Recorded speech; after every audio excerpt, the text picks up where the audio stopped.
Hi, my name is Greg. Welcome to the second out of 5 videos about the journal article and resource process. This is the second in the series of 5. This one will have a medium length, and the theme is locating materials to use in your journal article review. And let's go ahead and pull up or go to the library website. So as you can see, I've signed into the portal.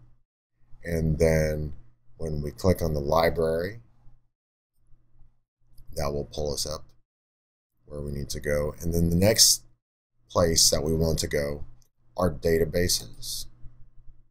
So moving to databases, and I'm going to select Gale because Gale is one of the easiest to navigate and to use. Now remember, earlier in the prior video, I suggested writing down and brainstorming some keywords. And so these keywords are what you will now enter here. So let's just try elementary school, school students, or elementary school, and then we'll try video. Then hit search, and it looks like we have over 623 results. Now that's quite a few results, but what we want to do is we want to narrow this down a bit. So the first thing is over on the left hand side, I select peer-reviewed publications to make this easier to look through. So we have nearly cut it in half. The second thing I want to do is I want to shift over to documents with full text. This means that I won't see or look at journal articles which I can't get access to. So now we're cut down to 189 journal articles. Okay, so that's a pretty good amount. There are several ways that I could narrow these down. Several of them, I could go into publication by custom date range down here in the bottom left, but I don't think that's necessary. There, I could customize by looking at the different document type, and there's articles. So I think I'll do that just to keep the article focused here. So now we have some potential articles here. And what I do is I read the title to see if that's of any interest. Virtual inquiry experiences, interact with science virtually. That sounds like it might be interesting.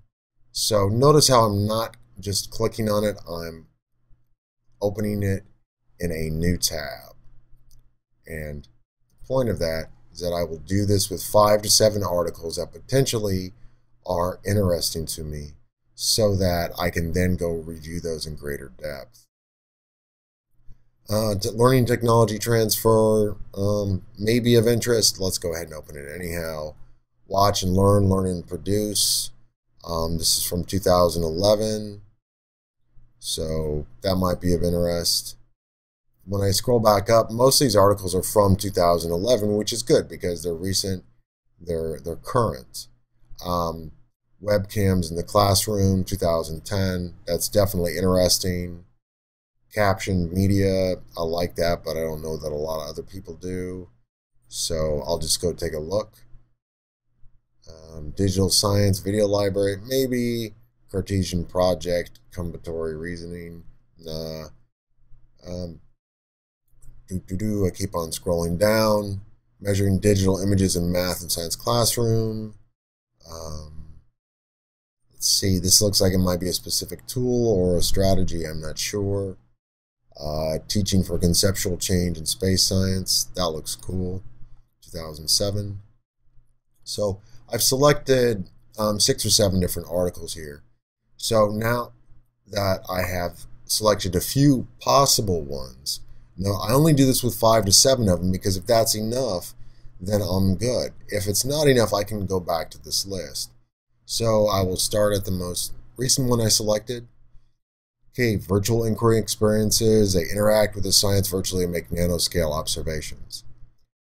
Okay, that still strikes me as interesting. I look at the date, and then I look at how many pages it might be.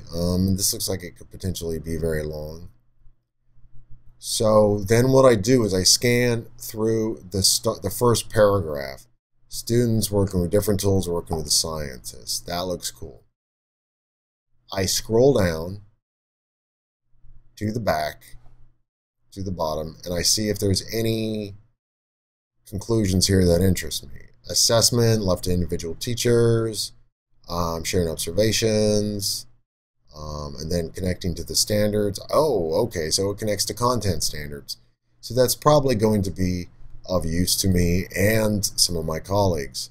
So the next thing that I do is I know that this is of interest to me, and I know that I probably would work on it. No guarantee.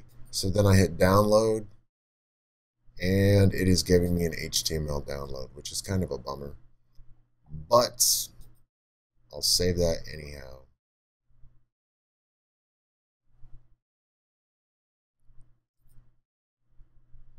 Close this. And let's see if we can open it. Make sure it works. All right, it does work. And so I do not lose track of this. I'm going to rename the file over here on the far right, virtual inquiry, so I can actually keep track of it. And we are good to go. So I can shut that tab. I have at least one article to look at. Now I go to this teaching for conceptual change in space science. That's my lovely beeper. There it goes again.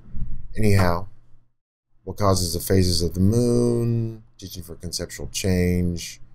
So I skim the first part. I then scroll down to the bottom, look at the conclusion.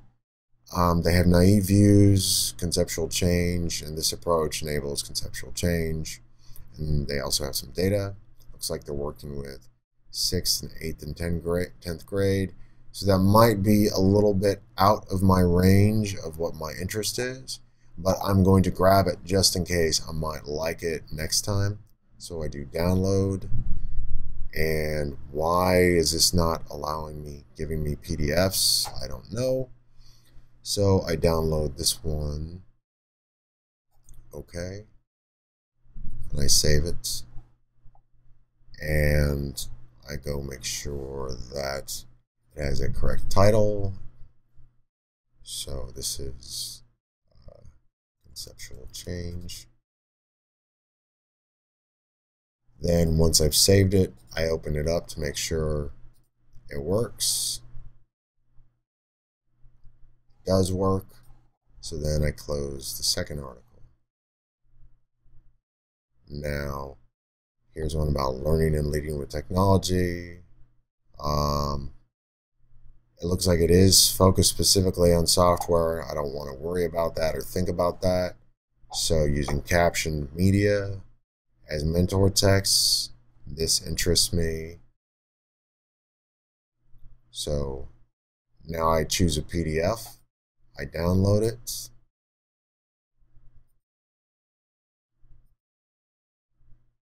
And you essentially repeat this process. What you do is you go, you find a master list of potential articles, and ideally you'll have somewhere from 60 to 80 to choose from at least. Then you do an initial skim over potentially relevant articles.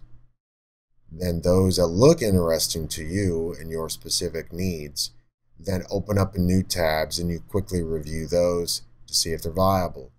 I suggest that you download somewhere between 5 or 10 of them. I'm going to stop at 3 because I think the principle is demonstrated here. Once you have located the articles, you can then select them, and that's what we will cover in the next video, is selecting the actual articles that interest you.